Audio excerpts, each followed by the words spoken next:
Have you ever felt it? That sort of subtle, unsettling hum beneath the surface of everyday life. Mm-hmm.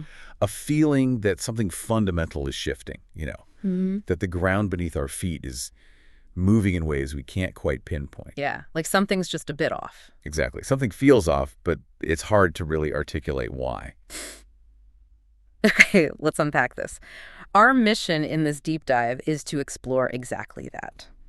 We're looking at how global power structures are evolving, the profound impact of technology, obviously, and the hidden costs, the costs of systems we often just take for granted. Right. We've gathered a whole stack of sources, articles, research, our notes, and the goal, really, is to give you a shortcut to being well-informed, maybe spark some aha moments, Right. connect some dots.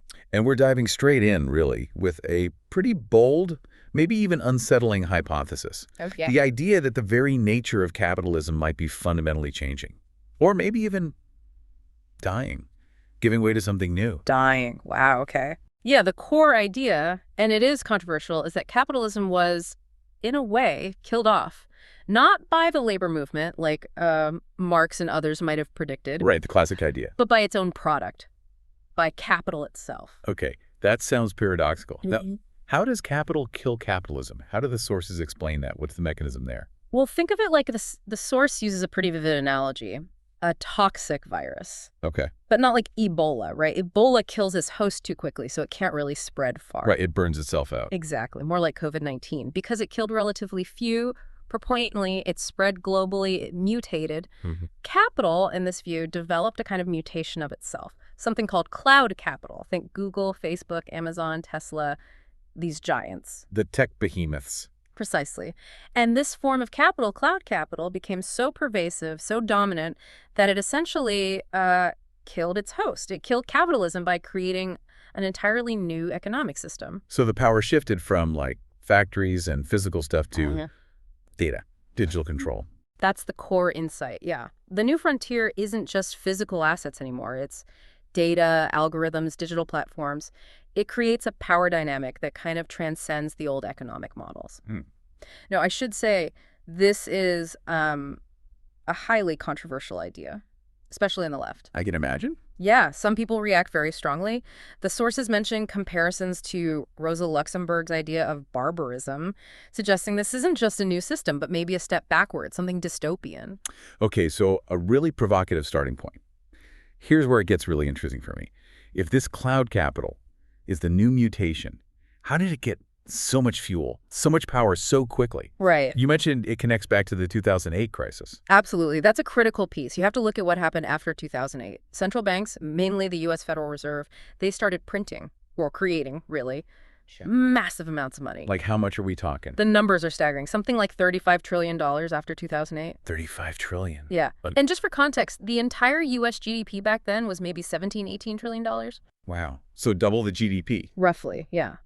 And it's important to grasp, how banking works here. Bankers don't just lend out existing savings. They effectively conjure money out of thin air when they issue loans. They create it through lending. That's the mechanism. And this huge influx of liquidity, this cheap money, it didn't mostly go into building new factories or traditional productive investment. Where did it go then?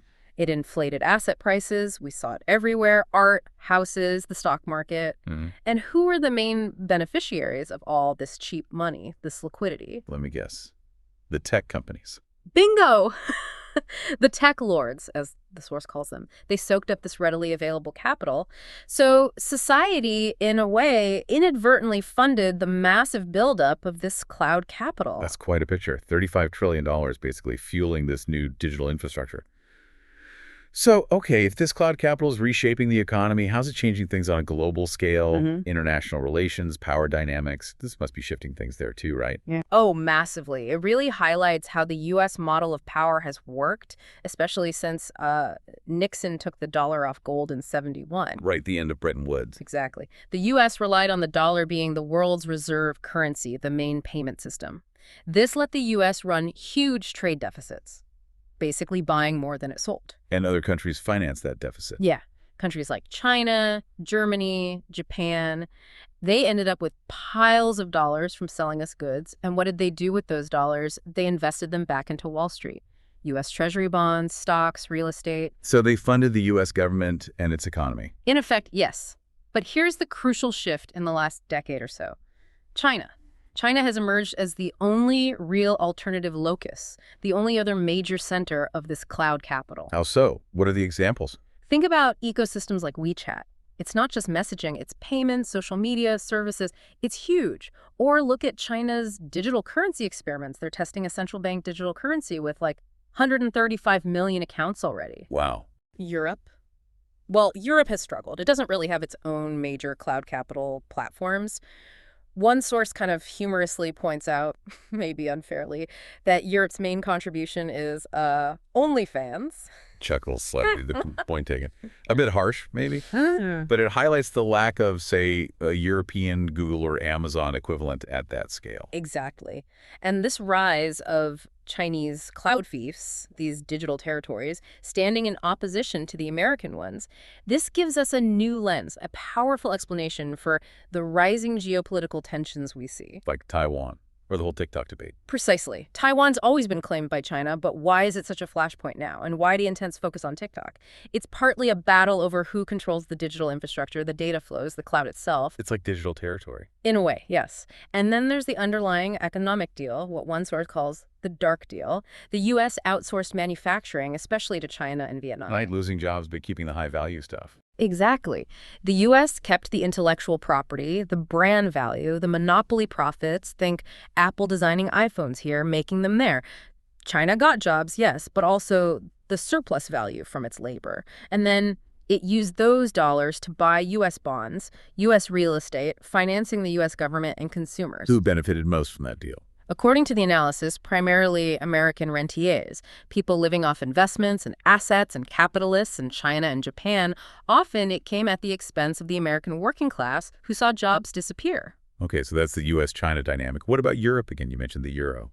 Yeah, the Euro project is another angle on these power dynamics. The argument is it was basically designed to benefit German exporters. Yeah.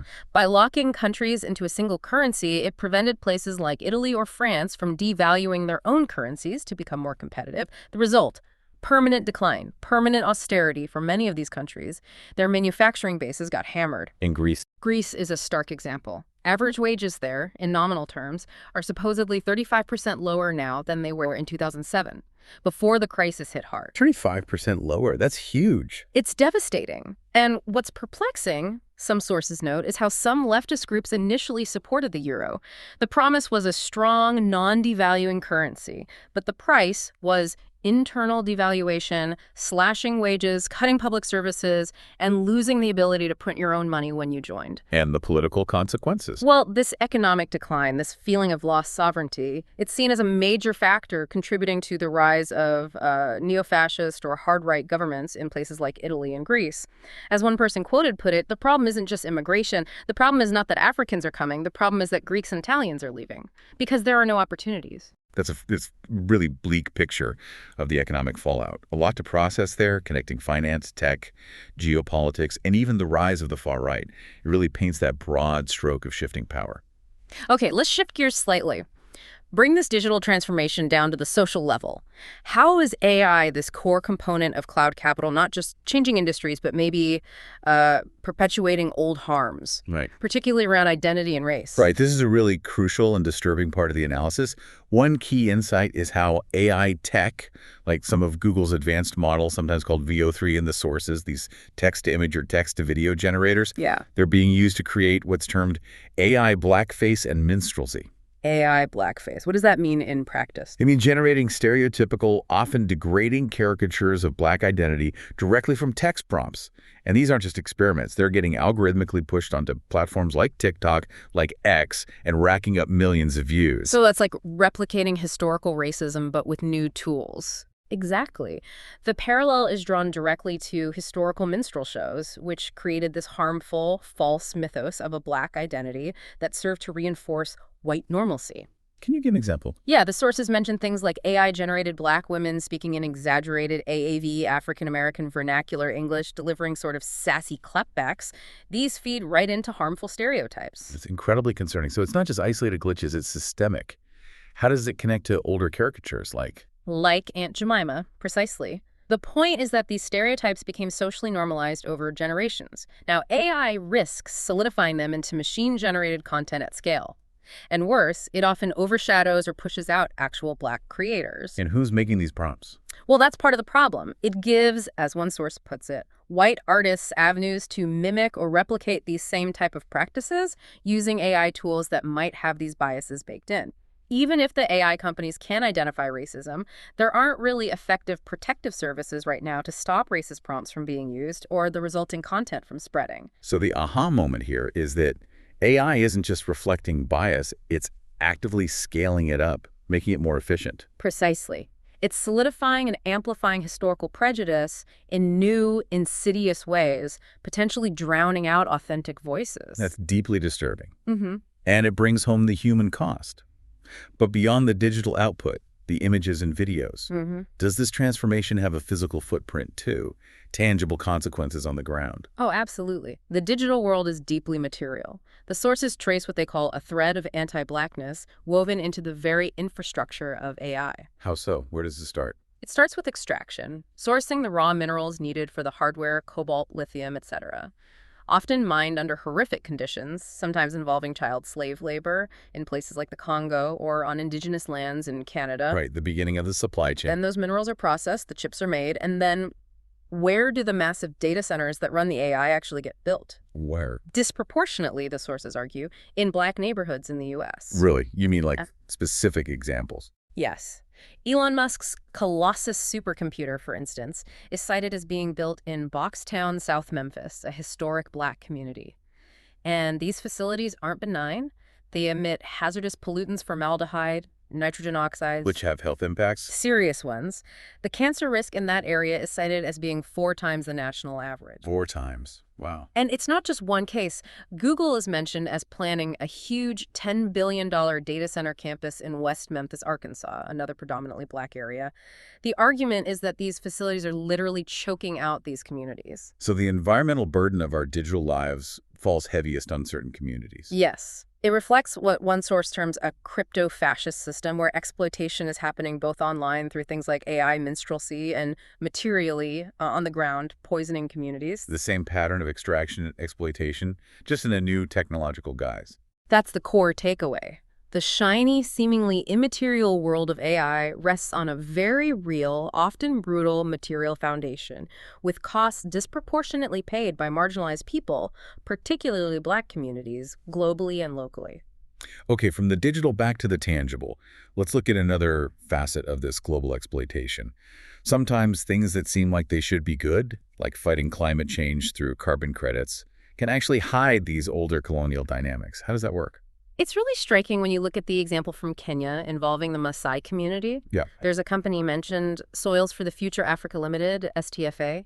They're offering Maasai landowners deals for carbon credit projects, basically promising payments if the landowners manage their land in ways that supposedly store carbon. Sounds potentially positive, right? Payments for environmental stewardship. On the surface, maybe, but the deal being offered is, well, paltry. Around 250 Kenyan shillings per acre per year. That's about $2 an acre per year. For how long? For a 40-year lease. 40 years.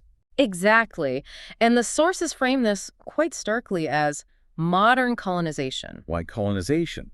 What's the issue beyond the low price? A major issue is the lack of what's called free, prior, and informed consent, FPIC.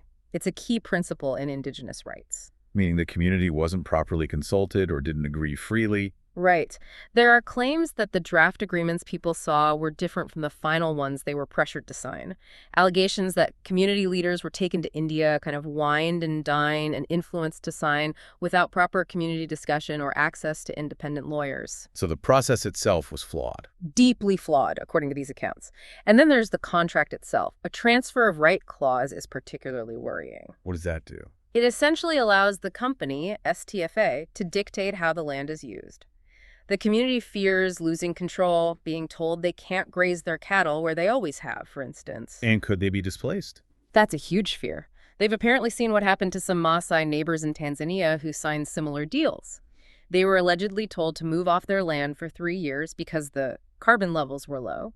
So the fear is, if they don't meet the company's targets, they could lose access to their own land. This sounds like it taps into older grievances, too. Absolutely. The sources emphasize the Maasai community's long history of land injustice. They mention a 99-year lease signed way back in 1911 with a company called Maggi Soda. More recently, the sale of land for a police training camp, 3,700 acres, sold for 6 million shillings when the community felt it was worth maybe 220 million. So there's a deep mistrust built on historical experience. Yes, and this current carbon credit deal has apparently become incredibly divisive. One source tragically states it led to the first actual war, internal conflict within the community since 1973, with blood that has been shed. Over a carbon credit deal, that's heartbreaking. Mm. The key insight there seems to be that even well-intentioned climate solutions can become tools for dispossession if they ignore consent and historical context. Precisely. Intentions don't matter if the execution replicates colonial patterns. It's clear these power dynamics are maintained through various means, sometimes hidden, sometimes overt.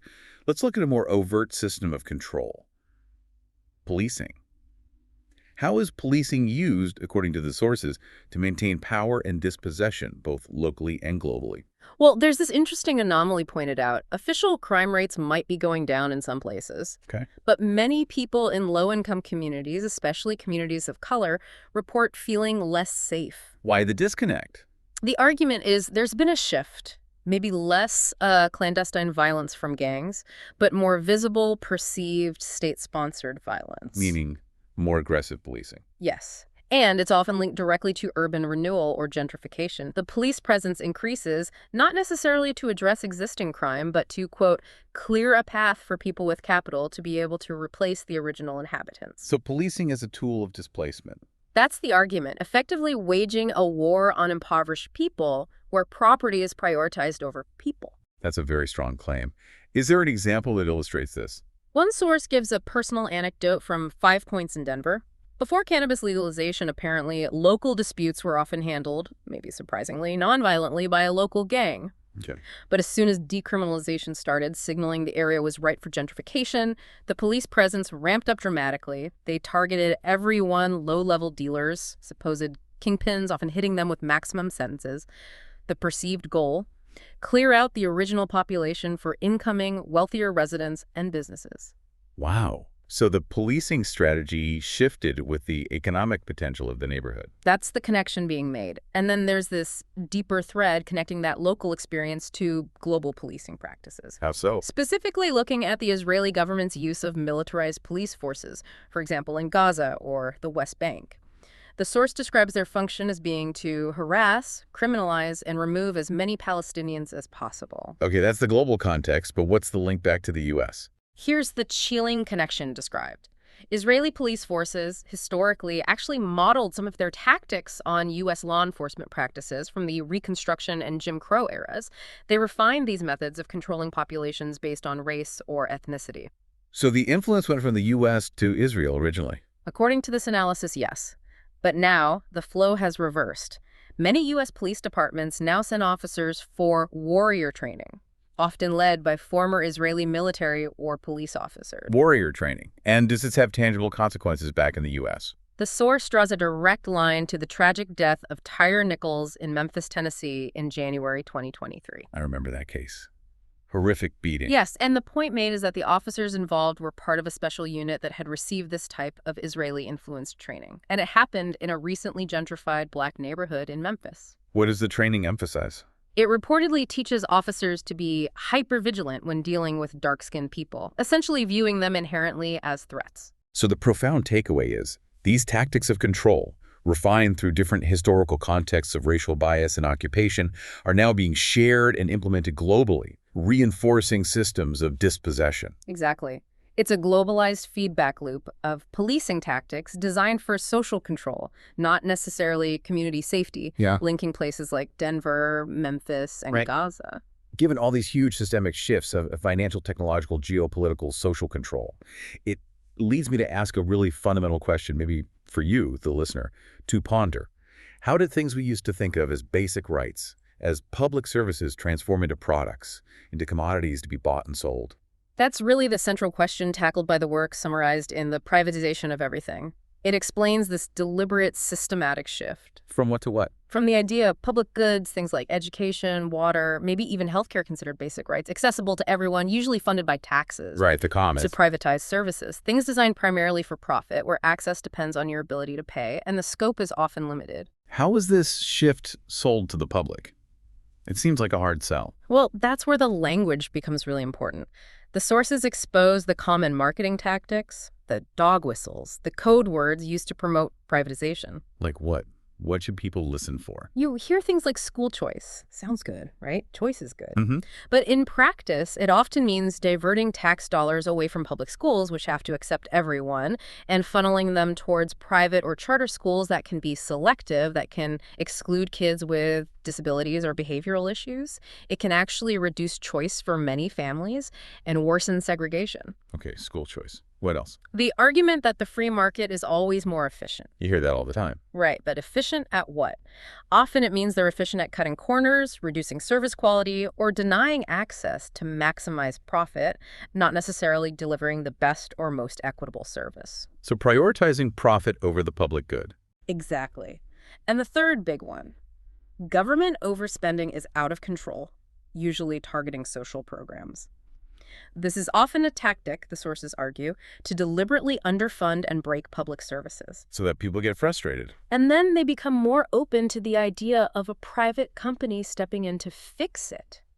It's a manufactured crisis to justify privatization. It's a strategy. A deliberate strategy.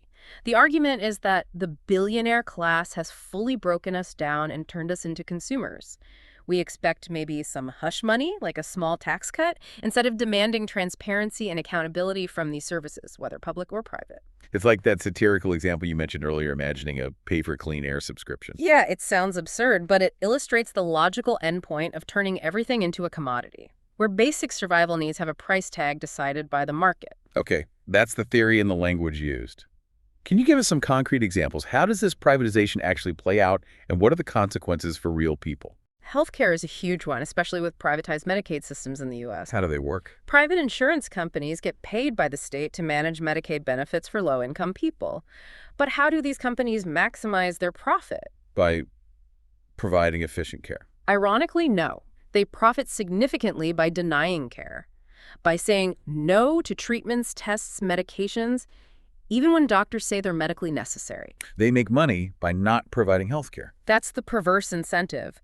A 2023 report found that in some systems, over 1 in 8 requests for care were denied. 1 in 8. That's shocking. It leads to immense patient suffering, obviously.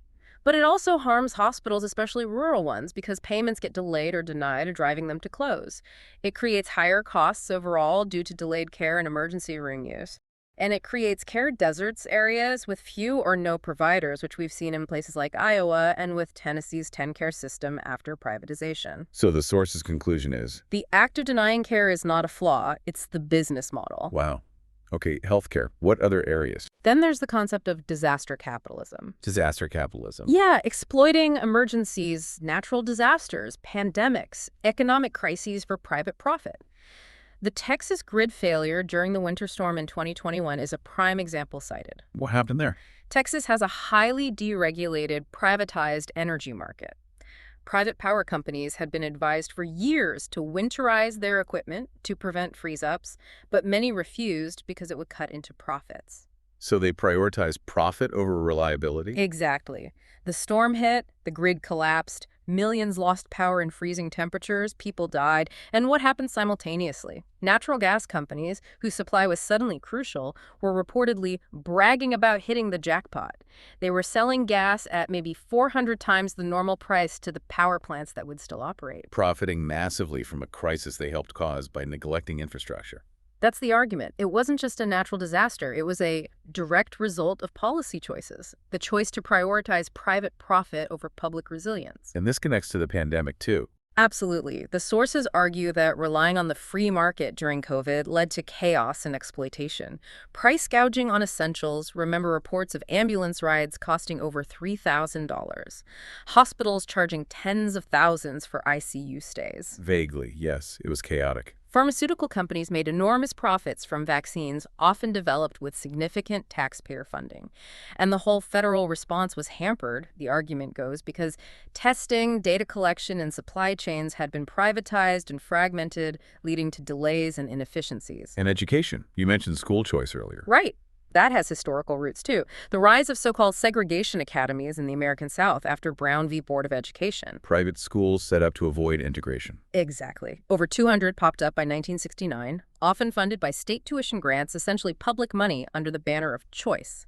And today, you see the legacy in the student loan debt crisis. How is that linked to privatization? The government privatized large parts of the student loan system, turning it into a profit center for banks and lenders. Wall Street lobbied heavily to make it almost impossible to discharge student debt through bankruptcy, unlike most other forms of debt. The result: over $1.6 trillion in student debt by 2020, crippling generations. It's a pattern, turning public functions into private profit centers, often with devastating social costs. That's the consistent thread.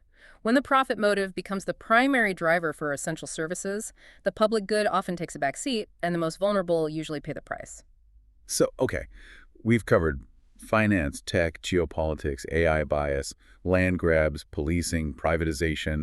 It feels like we're connecting a lot of those dots we talked about. So what does this all mean, this off feeling we started with? It starts to make sense, doesn't it? When you see how these systems seem designed for extraction and control. This brings us back to that idea of a war.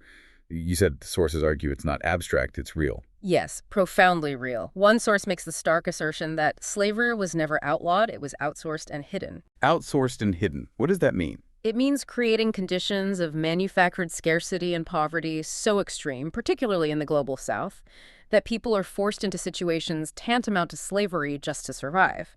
Slavery for dollars a day, as the source puts it, considering that the vast majority of the world's population earns $10 US or less per day. $10 a day.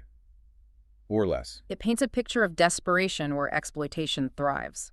Are there historical parallels drawn? Absolutely. The banana wars in the early 20th century, the United Fruit Company, now Chiquita, basically instigated U.S. military invasions and supported massacres in several Latin American countries simply to secure cheap land and labor for bananas. Corporate profit driving military intervention. And more recently. There's a shocking reference to a U.S. Supreme Court case involving Nestle and Cargill. The court essentially ruled, according to this interpretation, that U.S. companies couldn't be sued for aiding and abetting child slavery in cocoa production on the Ivory Coast, primarily because the worst of it wasn't happening inside the United States. So, child slavery abroad was effectively deemed permissible for corporate supply chains. That's the grim implication highlighted. It's okay as long as it's outsourced. And how does this connect to things happening now? A contemporary link is made to the impact of U.S. sanctions on countries like Venezuela. The economic hardship drives people to flee, and you end up with Venezuelans begging on the streets of Chicago, having to learn their first English words just to ask for help. That's incredibly poignant. And it's paralleled with the desperate messages from Palestinians under bombardment, learning phrases like, "If you skip me, you'll kill me," to plead with drone operators. It's about the barest, most brutal communication required for survival under systems of immense power imbalance. So the war isn't a metaphor. It's about these real-world consequences of global economic and political systems. Exactly. The overarching insight is that beneath the veneer of global trade and diplomacy, historical patterns of brutal exploitation persist. They're just repackaged. This is heavy stuff. It really forces you to confront uncomfortable realities, which leads to what the sources call a crucial choice, right, for individuals within these systems. The choice between being a class defector or a revolutionary. That's right. It asks us to consider our own position within this war. What exactly is a class defector in this context? The example used is the critique of something like Adochi's Grammy win. While celebrated by many as a win for Black women, the critique framed it as Black capitalism. Meaning That the individual success, while perhaps personally meaningful, ultimately funnels wealth and reinforces a system dominated by, quote, white right-wing capitalists, rather than building collective power for Black communities. A class defector, in this sense, is someone who achieves success within the existing system but effectively abandons the war effort for broader liberation. It suggests that the typical life of a Western celebrity, for instance, might implicitly support or depend upon death and slavery within the colonized world. That's a radical critique of individual success within the system. It is. It contrasts sharply with traditional charity models where you give, perhaps generously, but only what you can reasonably afford to lose. Okay, so charity versus what? Versus staking power for the collective.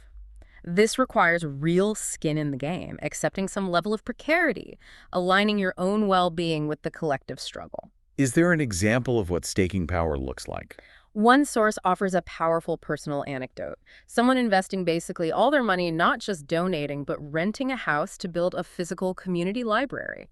A space for kids, for teenagers, for elders needing computer skills. A concrete act of building an alternative institution, taking a personal risk for the collective good. That embodies this more idealistic, revolutionary approach. So it's about moving beyond individual gain or comfortable charity towards building collective power, even if it's risky. That's the core distinction. It's about where you place your bets, where you invest your resources and yourself in propping up the existing system for personal benefit, or in building something new for collective liberation. That's a powerful call to action. It feels like, okay, the problems are huge, maybe overwhelming, but you're saying there are tangible paths forward. Resistance and change are possible. Absolutely. The sources don't just diagnose the problems, they point towards solutions. But it starts with a fundamental shift in mindset. From what to what? From thinking and acting primarily as a consumer to thinking and acting as a citizen, realizing that inequality, privatization, exploitation, these aren't accidents. They are the results of deliberate policy choices designed to transfer wealth and power upwards. Okay, so recognize it's designed. Then what? How do we fight something like privatization? First, learn to spot the code words. Efficiency, choice, fiscal responsibility, and question what they really mean in context. Second, pressure local officials. Privatization often starts small, at the city or county level with water systems, trash collection, schools. That's where citizens can often have the most impact. Get involved locally. Yes.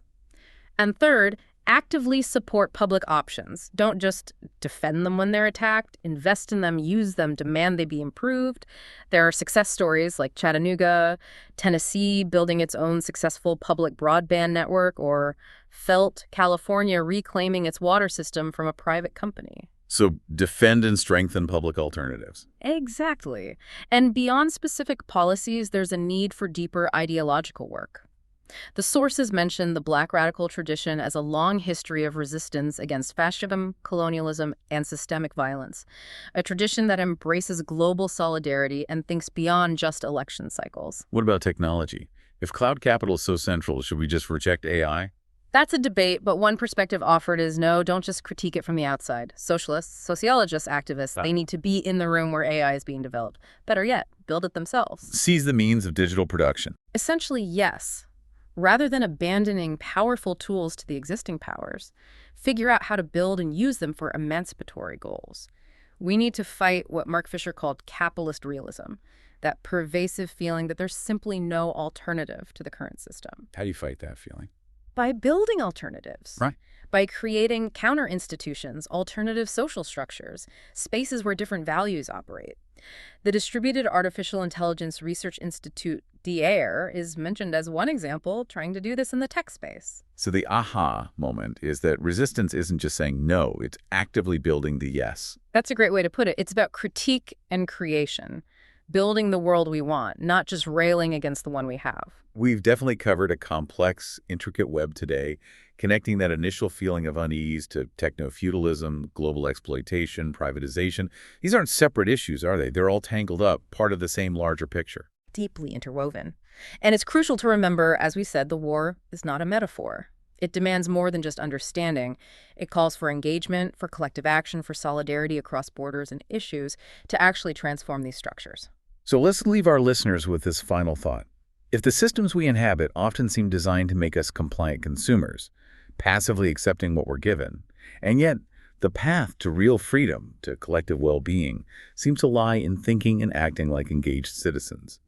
What's one single tangible step you might take this week? One step to reclaim your agency, however small, and contribute to building that more just and equitable future we've been exploring.